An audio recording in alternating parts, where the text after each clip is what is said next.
InsyaAllah kita mulakan pengajian Tauhid atau Akidah malam ini dengan kita sama-sama baca Ummul Kitab ila hadratin Nabi Muhammad Mustafa Rasulullah sallallahu alaihi wasallam wa ala al-kiram ashab izam sya'ul rahmat Fatihah. A'udzu billahi minasyaitonir rajim. Bismillahirrahmanirrahim. Alhamdulillahi rabbil alamin. Ar-Rahmanir Rahim. Maliki yaumiddin.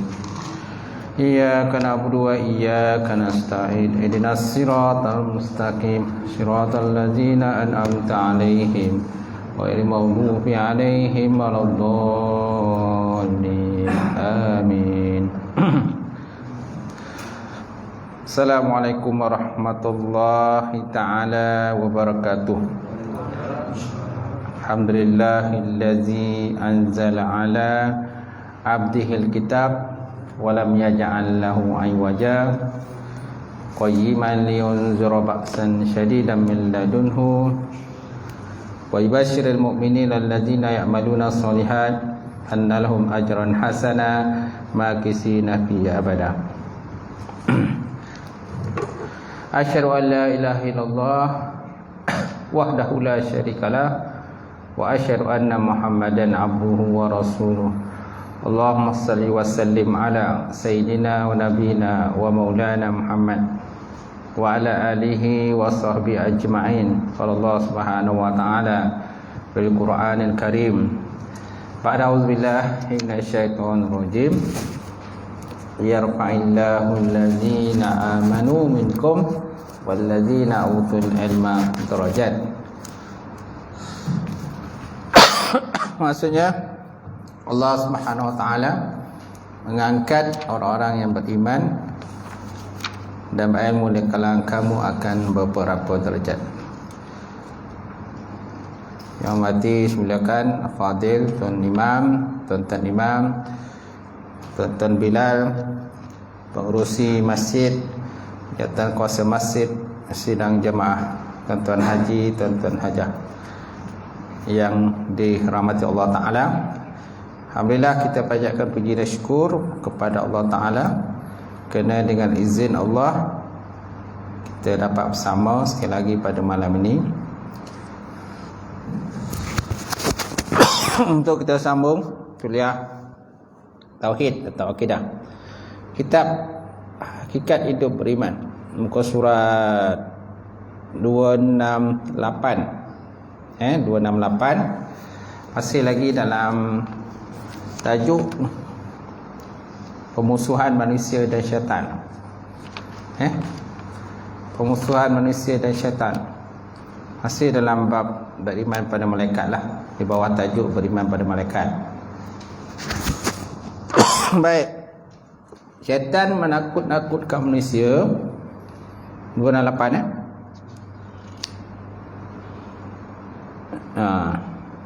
kurang orang mana pergi? Kosong banyak. Time Covid ramai pula orang. Time tak ada Covid kurang pula. Mana pergi kan? Balik kampung. Yalah pencen kan. Pencen banyak, ada punya panjang kan. Hari tu Covid tak lagi mana. Bila dah tak ada Covid, masing-masing langkah pun panjang lah kan. Panjang langkah masing-masing. Baik. Syaitan menakut-nakut manusia dengan kemiskinan dan persangkaan keji. Firman Allah Subhanahu wa taala dalam Quran, "Asy-syaitanu ya'idukumul faqra wa ya'murukum bil fahsya. Wallahu ya'idukum maghfiratan minhu wa fadla. Wallahu wasi'un alim." Ni kerja syaitan lah. Kan? Asy-syaitan ya'idukumul faqr. Syaitan tu menjanjikan atau menakut-nakutkan kamu dengan fakir, dengan miskin. Kemudian apa? Dengan syarat jikalau kamu bersedekah ataupun menderma lah. Di mana kalau kita bersedekah menderma ni, syaitan menjanjikan fakir, kau jangan menderma, kau jangan menyumbang, jangan beri sumbangan, jangan derma, jangan infak, nanti kamu rugi lah. Rugi, fakir, miskin, betul tak? Ikut merempat dan sebagainya. Ini syaitan punya kerja lah tu. Syaitan dia berbisikkan dalam diri kita. Maka hari ni kita pun malas nak bagi sumbangan, malas nak menderma dan sebagainya. Kemudian wayak merukum bil fahsya, dan dia menyuruh kamu dengan melakukan perbuatan yang keji. Maksud perbuatan keji ialah bersifat bakil dan kedekut. Bakil nanti ada nama Haji Bakil, bila lebay kedekut. Haji Bakil lebay kedekut. Memang kedekut betul lah. Bila yang 2 orang tu datang tu, yang daripada rumah anak yatim tu kan datang, kan, dia berpura lah demam lah, sakit dan sebagainya. Tapi bila Cikgu Murni datang, special, first class, layanan first class, tak? 1,000 dia bagi tak? Tersilap 1,000 lah, RM1,000 dia bagi kan. Tak betul lah cara kan. Baik, mana dia buat tu kerana ada suatu benda lah, nak ambil, nak menawan hati Cikgu Murni. Nak menawan hati Cikgu Murni, maka dia bagi lebih, betul tak? Tak boleh lah macam tu, betul tak? Mana dia buat bukan kerana Allah Ta'ala. Sedangkan Allah Ta'ala menjanjikan kamu dengan keampunan daripadanya serta kelebihan kurniaannya.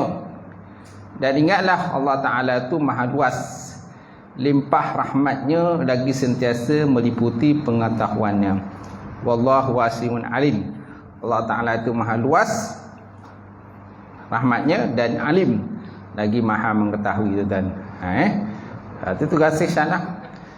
Dia menjanjikan kefakiran dan kemiskinan, persangkaan keji, buruk dan sebagainya. Jadi kita kena lawan lah. Jangan berkawan dengan syaitan. Jangan kita berkawan dengan syaitan, dia tetap musuh kita. Kita bermusuh pun dia tetap bermusuh dengan kita. Dia tak pernah pun dia nak buat baik dengan kita.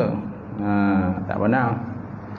Kalau ada buat baik pun ada sesuatu lah, ada satu benda yang dia dapat hasil daripada buat baik tu. Syaitan buat baik dengan kita kan. Baik. Baik, seterusnya Allah Ta'ala sebut Quran, walaqad saddaqa alaihim iblis zannahu fattaba'uhu illa fariqam minal mu'minin. Walaqad saddaqa, dan sungguh iblis ataupun syaitan telah mendapati sangkaannya tepat terhadap mereka, iaitu mereka menurutnya, kecuali sebahagian daripada sebahagian daripada orang yang beriman.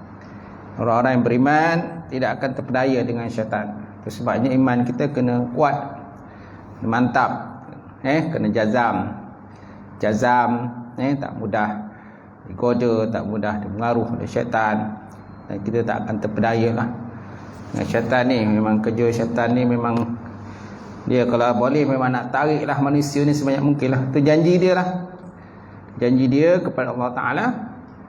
Dia akan cuba menarik sebanyak mungkin anak-anak ini mengikut dia lah, masuk. Sebab dia memang tak ada harapan syurga dah, memang tak ada harapan. Sebab tak ada harapan dia tarik lah sebanyak mana manusia ikut jejak langkah dia masuk dalam neraka. Bila masuk dalam neraka besok, dia berlepas diri. Orang, manusia, anak Adam menyalahkan syaitan kerana memperdaya dia. Syaitan kata engkau lah yang bodoh. Syaitan melepas diri selepas dia dapat tarik manusia, anak Adam masuk neraka, setelah diseksa dan sebagainya, maka manusia menyalahkan syaitan kerana memperdaya mereka. Tapi syaitan kata kau lah yang bodoh. Dia kata kau lah yang bodoh yang ikut cakap aku. Nampak tak? Tu dah jelas perangai dia. Dia memang nak melepas diri pada manusia. Manusia cuba tarik dia, tak boleh. Baik, kemudian Allah Ta'ala sebut dalam Quran lagi, wa qala syaitanu lamma qudiyal amru innallaha wa'adakum wa'dal haqqi wa wa'adtukum fa akhlaftukum wa ma kana liya 'alaikum min sultan illa an da'awtukum fastajabtum li fala talumuni wa lumu anfusakum ma ana bimasrihikum wa ma antum bimusrihi inni kafartu bima asyraktumuni min qabl innal zalimina lahum azabun alim.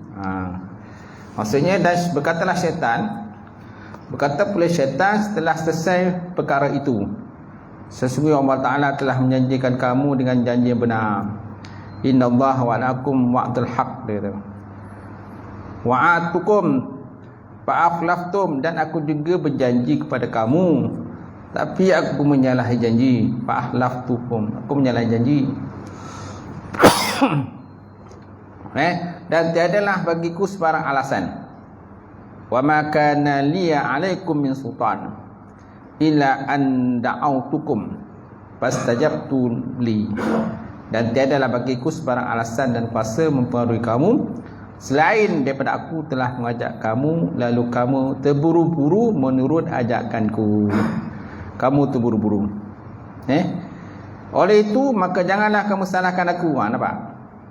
Fala talumuni, janganlah kamu cerca aku.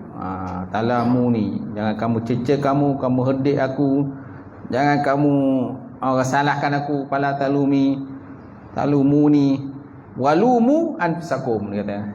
Salahkan diri kamu, jangan salahkan aku. Tu tabiat syaitan tu. Tabiat syaitan macam tu. Dia tak ada, orang kata, bila dah masuk neraka tu, dia tak ada nak bantu orang dah. Dia tak ada nak bantu nak Adam. Malah dia berlepas diri tu kan.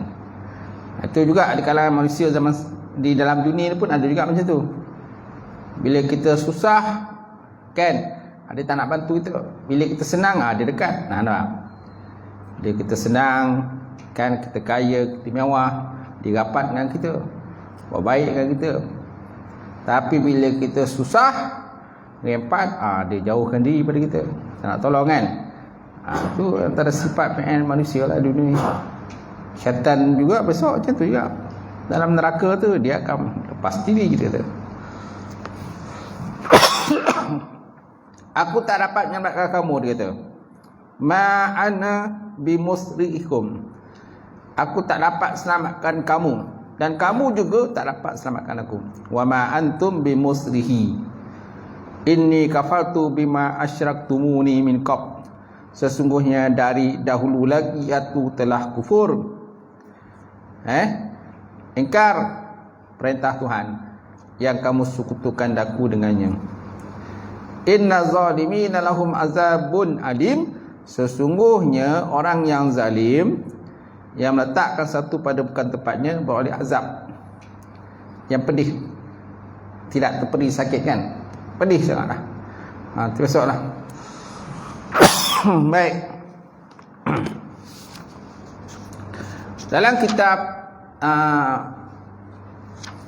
kitab Mukasyaful Qulub ada satu riwayat disebutkan bahawa pada hari kiamat iblis dipanggil lalu disuruh duduk di atas kerusi daripada api, dan di lehernya melingkar kalung laknat.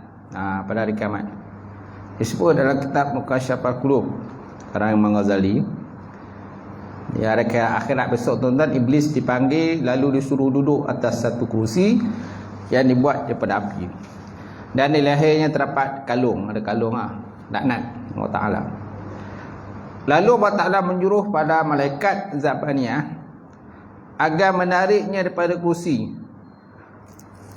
dan melemparkannya dalam neraka.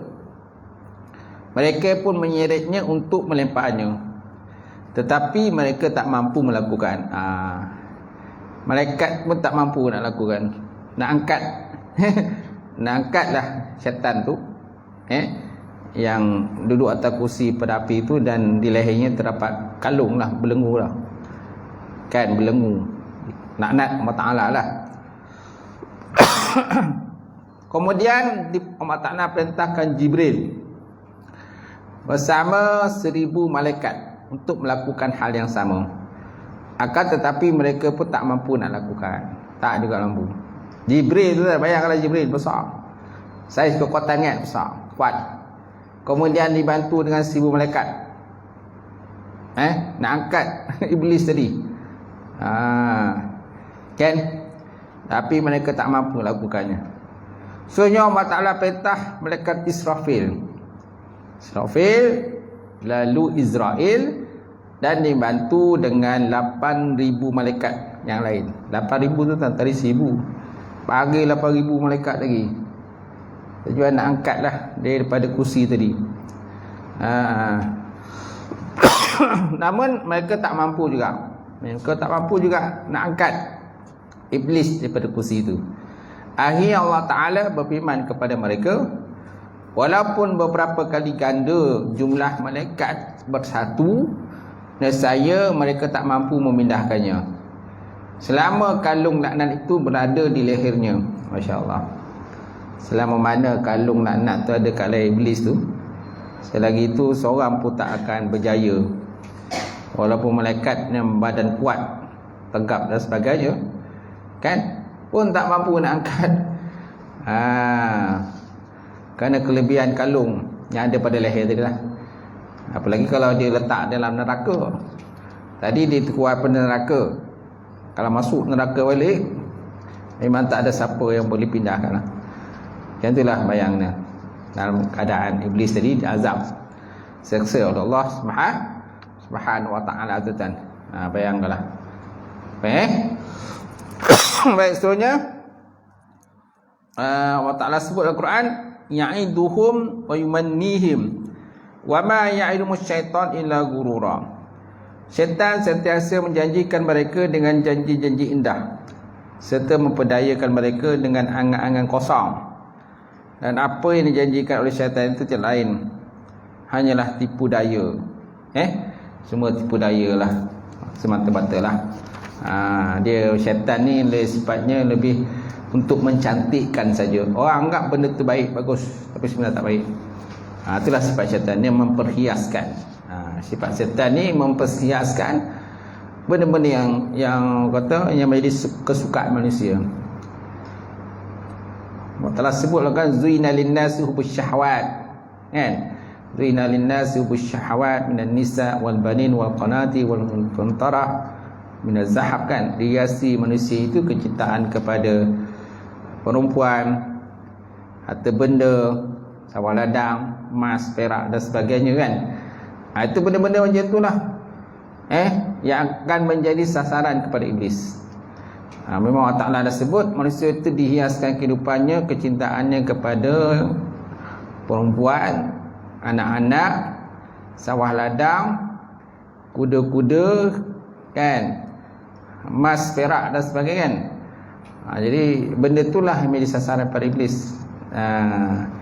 Dia gunakan benda tadi untuk memperdayakan manusia tu, dan betul tak? Baik. Seterusnya, macam hari itu dia dah sebut nama iblis di langit dunia namanya Al-Abid. Nama dia langit dunia Al-Abid. Di langit kedua Az-Zahid. Az-Zahid mana orang yang zuhud. Di langit ketiga Al-Arif, orang yang arif. Langit keempat Al-Wali. Al-Wali. Langit kelima At-Taqi. Taqi ni orang bertakwa lah. Langit keenam namanya Al-Khazin. Khazin ni penjaga. Langit ketujuh Azazil. Dan di Lauh Mahfuz namanya Iblis. Ilalai akibat perbuatannya. Lalu Allah Ta'ala merintah kepadanya agar bersujud kepada Nabi Adam AS. Bila dia perintah sujud, maka dia kata, aku lebih baik daripada Adam. Aku cipta pada api, sedangkan daripada tanah. Allah Ta'ala berfirman, aku mengerjakan apa saja yang aku mahu. Iblis menganggap dirinya mempunyai kemuliaan, sehingga berpaling daripada Nabi Adam kerana keangkuhan dan kesombongannya. Ia berdiri sehingga para malaikat bersujud. Ketika para malaikat mengangkat kepala, mereka melihat iblis tak sujud. Mereka berdiri untuk bersujud kedua kali sebagai rasa syukur kepada Ta'ala. Namun iblis tetap berdiri dan berpaling daripada mereka tanpa ada keinginan mengikuti mereka, dan tak menyesal di atas perbuatannya, tidak sujud pada Nabi Adam. Oleh kerana itu Allah Ta'ala memburukkan rupanya. Dia berubah menjadi seperti babi, kepala seperti kepala kedai, dada seperti bonggol unta yang besar, wajah seperti wajah kera, matanya belah memanjang selebar wajah. Matanya panjang selebar wajah. Mulutnya terbuka seperti cawan. Bibir seperti bibir lembu. Taring keluar seperti taring babi. Jadi taringnya keluar seperti taring babi. Dan janggutnya terdapat 7 macam rambut. Ia diusir pada syurga, bahkan dari langit dan bumi ke suatu kepulauan. Pulau lah. Ia tak masuk ke bumi kecuali secara sembunyi-sembunyi. Ia dilaknat sehinggalah pada hari kiamat. Tuan-tuan. Itulah sifat iblis lah. Fizikal dia lah. Macam itulah. Kalau kita nampak pun, kita pun pensal lah. Pensal lah, sebab dia punya rupa tu buruk sangat. Buruk sangat, tuan-tuan. Benda gaib. Tapi akhirat besok Allah Ta'ala akan nampakkan. Di dunia ni kita tak nampak makhluk-makhluk yang halus ni. Akhirat besok Allah Ta'ala terbalikkan pula. Dia pula tak nampak kita. Dia tak nampak kita, tapi kita pula nampak dia. Kita nampak dia, tahulah macam mana rupa dia. Baik. Kalau sebut berkenaan dengan jin, mana ya?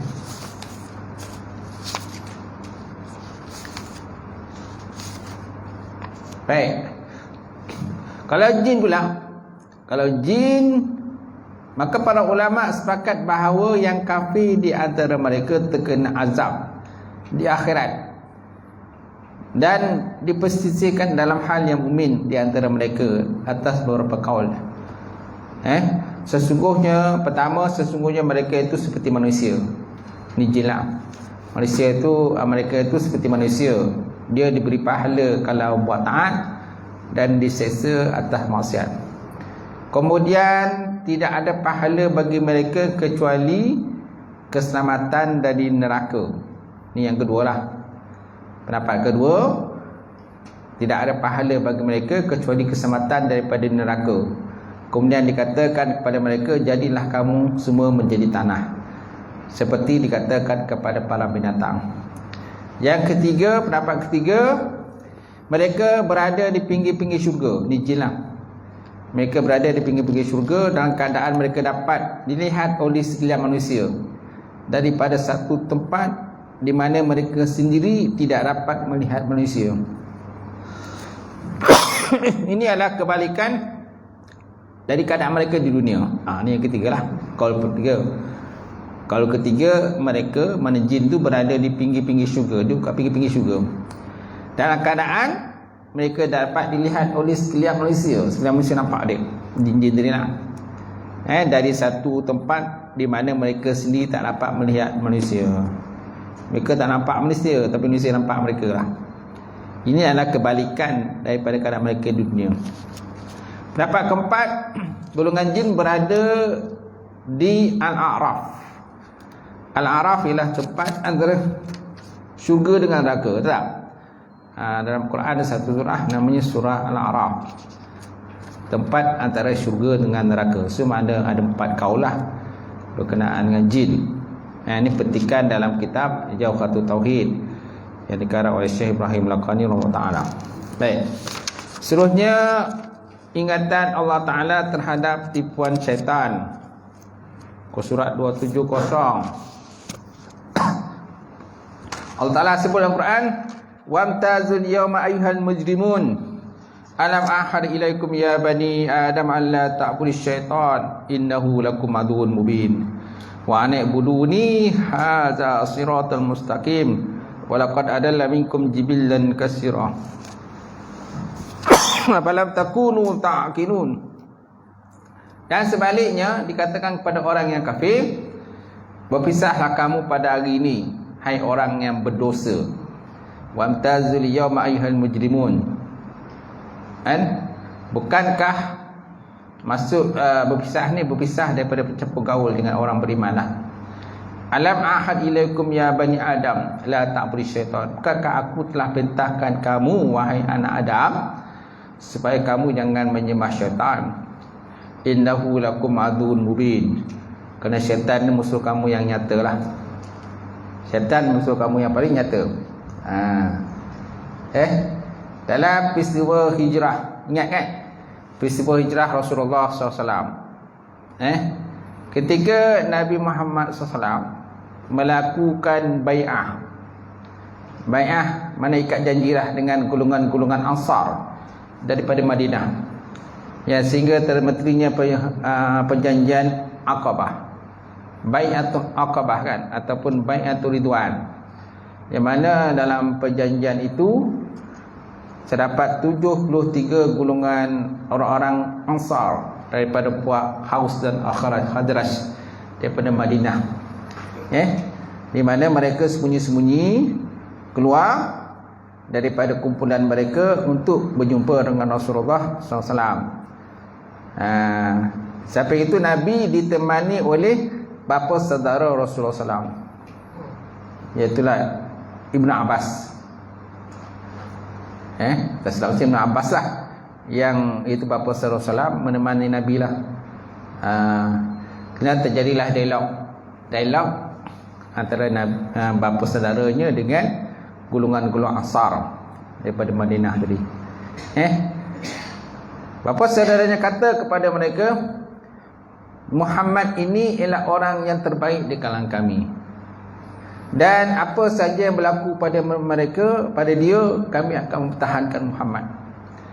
Sekarang ini kalau seandainya kamu bersetuju untuk mengambil Muhammad ini sebagai pemimpin kamu dan untuk dibawa ke Madinah, dia kata, aku boleh serahkan Muhammad ni kepada kamu untuk kamu lantik dia sebagai pemimpin di Madinah. Tetapi dengan syarat, kamu mesti mempertahankan Muhammad ini. Walaupun apa terjadi pada dia, kamu kena mempertahankan. Kalau kamu semua tak sanggup untuk mempertahankan Muhammad, biar saja Muhammad tinggal di Mekah ni. Kami kan akan mempertahankan dia. Golongan-golongan Bani Hashim dan Abdul Muttalib kan, pak saudara dia ramai, dan pak saudara dia akan mempertahankan Muhammad ini. Tapi kalau kamu sanggup mempertahankan Muhammad, kalau seandainya dia nak dibunuh ke, dan caci maki dan sebagainya, kamu sanggup mempertahankan dia, kami boleh serahkan Muhammad ni kepada kamu. Lalu mereka bersetuju untuk mempertahankan Rasulullah sallallahu alaihi wasallam. Bila mereka setuju, maka berlakulah bai'ah. Kan bai'ah ni perjanjian lah, ikat janjilah Nabi dengan golongan-golongan Ansar sebanyak 73 orang. 71 adalah laki-laki dan 2 adalah perempuan. Mereka berbai'ah seorang demi seorang dengan Rasulullah sallallahu alaihi wasallam. Dan Nabi juga setelah berbai'ah tadi, Nabi melantik beberapa orang nakib. Nakib ni macam ketua lah. Tak silap saya ada 12 orang nakib dilantik daripada golongan Ansar ini. Dialah macam ketua lah, pemudah cakap, pemudah bicara lah, suruh cakap lah bagi kumpulan-kumpulan tadi. Dan akhirnya mereka setelah perjanjian tadi, mereka yang golongan Ansar tadi kembali semula ke Madinah. Tetapi perjanjian tadi dapat dibau oleh syaitan. Syaitan terbaulah, dia dapat bau perjanjian itu telah berlaku lah. Bai'atul Aqabah ni telah terjadi ikat janji Nabi dengan Ghulam Ansar ni. Nah, syaitan dapat tahu lah. Lalu syaitan pun lalu syaitan tadi beritahulah kepada pemimpin-pemimpin Abu Jahal, Lahab dan sebagainya bahawa terjadinya perjanjian tersebut. Dan mereka cuba mengorek rahsia. Betul tak perjanjian itu berlaku? Tanya seorang demi seorang lah, orang Mekah dan juga orang Madinah yang masih ada tinggal lagi. Mereka kata kami tak tahu. Kami tidur ke sini, duduk ke sini, tak ada benda. Apa yang betul ke ada perjanjian? Kami tak tahu ada perjanjian. Semua tak mengaku ada perjanjian Aqabah itu berlaku lah antara Nabi dengan 73 golongan Ansar daripada Madinah tadi lah. Kemudian apa yang berlaku Sultan? Abu Jahal memanggil semua dia punya ketua-ketua kafir Quraisy ni, panggil semua. Maka dia adakan satu persidangan tergempar lah gitu.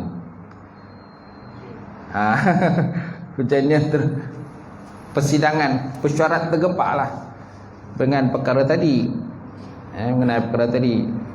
Dan dalam mesyuarat itu mana ketua-ketua kafir Quraisy ni semua datang lah, dan mereka membentak cadangan apa yang kita nak buat dengan Muhammad ni. Jadi banyaklah cadangan. Antara cadangan mereka antara cadangnya ialah apa kata kalau Muhammad ni kita usir je. Kita usir saja Muhammad ni daripada Mekah. Dan dalam persidangan itu juga Iblis pun datang. Dia pun datang juga sekali join. Dia join sekali lah. Dia mengaku dia wakil daripada kumpulan Najat, kabilah Najat. Jadi dia pun nak join juga sama dalam meeting tu. Iblis pun join meeting tu kan. Kita jangan sangka Iblis tak join meeting. Iblis pun join meeting tu kan. Contoh yang berlaku itulah mesyuarat tadi. Syarat di namanya Bai'atul Ridwan. Di Darul Nadwan, Darul Ridwan nama tempat tu, Darul Ridwan. Kat situlah yang biasanya orang kafir Quraisy yang ketua-ketua ni biasa di mesyuarat kat situ. Jadi mereka bersidang lah, mesyuarat tergempar, dan mereka diminta untuk bagi cadangan apa yang kita nak lakukan kepada Muhammad ini. Kata cadangan pertama, apa kata kalau kita usir saja Muhammad ni daripada Mekah, hantar je ke Yaman ke mana-mana negeri yang jauh daripada Madinah lah, negeri yang lain lah di belah-belah selatan kan. Tapi syaitan tadi tak setuju. Saya tak setuju dengan pandangan tadi. Sebab kalau kita usir Muhammad ni daripada sini, dia akan mengumpulkan orang. Sebab perkataan dia tu orang semua mudah terpengaruh. Dia kata mudah terpengaruh, orang mudah terpengaruh cakap dia. Itu sebabnya orang kafir Quraisy ni ada yang labelkan Muhammad ni ahli sihir. Ahli sihir. Sebab orang lain mudah terpengaruh dengan kata-kata Rasulullah sallallahu alaihi wasallam. Dia kata. Jadi apa kata kalau kita usirnya Muhammad ni jauh ke belah selatan daripada Mekah ni. Tapi cadangan tadi tidak setuju oleh Iblis lah. Azan lah. Azan.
Baik, kita sambung sekali lagi. Kemudian timbul cadangan yang kedua. Cadangan yang kedua, mereka cadangkan bagaimana kalau Muhammad ni kita kurung dia. Cadangan pertama tadi kita usir. Cadangan kedua, bagaimana kalau seandainya Muhammad ni kita kurung saja. Dan kita tak bagi makan. Hanya tu. Tapi cadangan tadi tidak juga disetujui oleh Iblis. Iblis kata, aku tak setuju dengan cadangan tadi. Sebab Muhammad ni ramai dia punya pengikut dia. Dan pengikut dia sentiasa bertambah daripada semasa ke semasa. Sudah tentu satu masa nanti pengikut dia akan datang untuk membebaskan dia. Membebaskan dia. Dan bawa dia lari daripada sini pergi ke Madinah. Dan akhirnya pengikut dia akan bertambah ramai di Madinah. Cadangan kedua lah.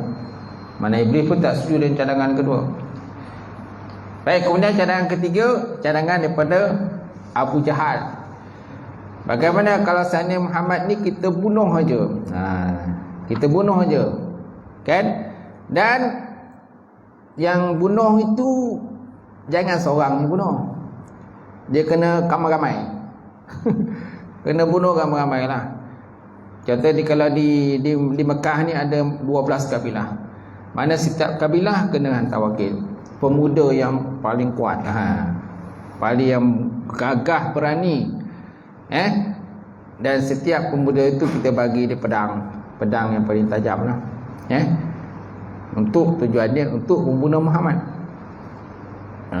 Dan nanti supaya kalau yang membunuh tu ramai, jadi bapa-bapa saudaranya daripada golongan Bani Hashim, Abdul Muttalib, mereka tak mampu nak lawan. Sebab kalau mereka lawan, mereka terpaksa lawan banyak kabilah. Tu dia punya strategi lah. Mereka pun ada strategi tu kan, orang kafir ni.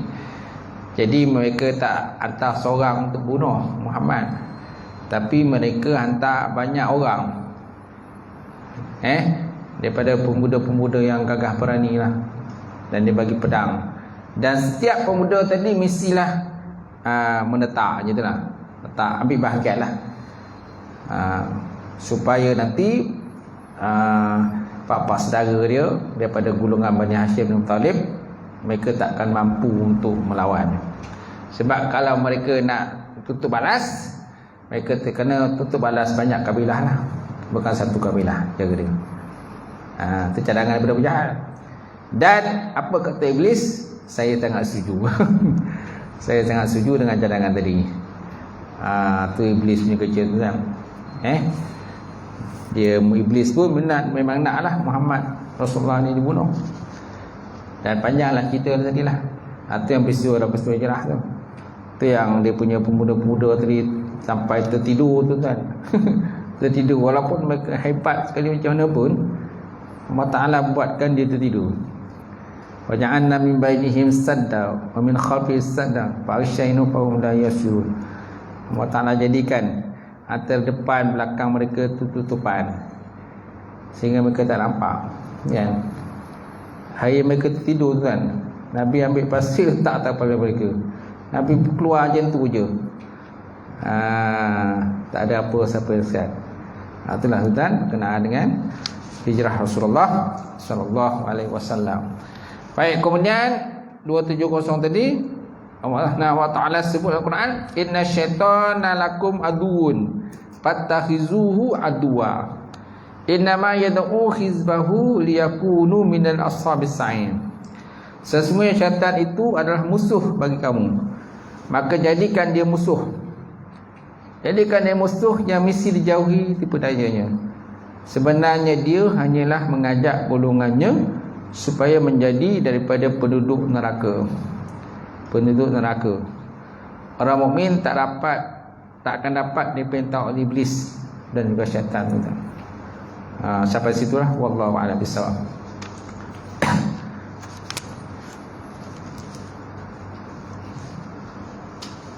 Ada soalan? Baca tutup.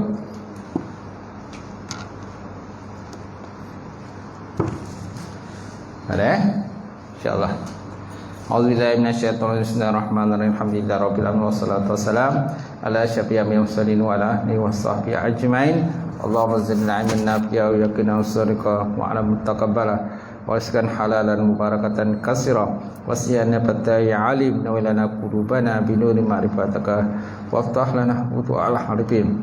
Allahumma fakana bidin, Allahumma fakana bidin, Allahumma ij'al hadza jam'al marhuma wa tafarruqana min ba'dihi tafarruqan ma'suma. Rabbana atina fid dunya hasanah wa fil akhirati hasanah wa qina adzabannar. Subhana rabbika rabbil izzati amma yasifun wa salamun alal mursalin. Alhamdulillah. Qabalallahu minkum.